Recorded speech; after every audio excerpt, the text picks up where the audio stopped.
So I would say that predatory proselytization, and to define the term, it's actually a term that I coined. Right.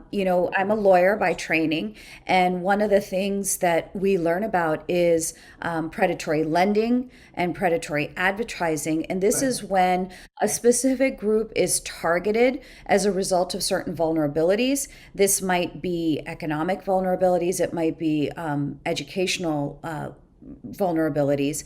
And so there is latent in that, or within that, this idea that you're using unethical means. It could be force, it could be, holding certain much needed humanitarian assistance. Right.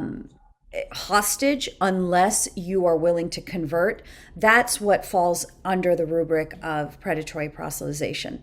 So Right. when I was looking at this, or rather when we were looking at this challenge, we were largely focused actually on India and what's called the 1040 window. This Okay. is kind of a longitudinal and latitudinal geography. It includes the African subcontinent, parts of the Middle East, as well as India and Asia, that evangelicals have targeted for mass conversion. Right. But that said, so that's where you see it happening, predatory proselytization happening in a manner that's widespread. In the United States, it's going to be a little bit more subtle. On college campuses, for instance, there are ministries that are focused on targeting Hindu students, and they'll have tactics that are kind of disturbing. And so I'll give you an example.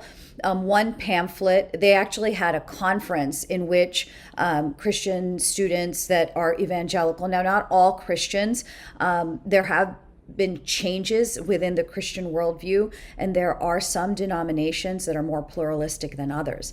Right. But evangelicals, not even all evangelicals, but some of the more conservative ones, definitely engage in conversion and see Hinduism as a false religion. So in Right. these conferences, they encourage students to befriend Hindu students, to start asking questions as if they are curious about it. Then they'll say, "Oh, host a Bollywood event or invite them over and celebrate Diwali." And so they really use these tactics in which they are building a friendship, but the friendship is all on a false premise.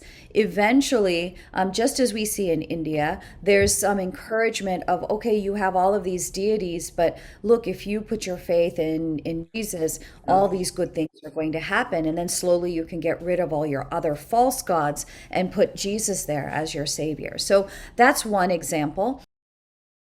Please remember to subscribe to us and switch on the notifications for this channel.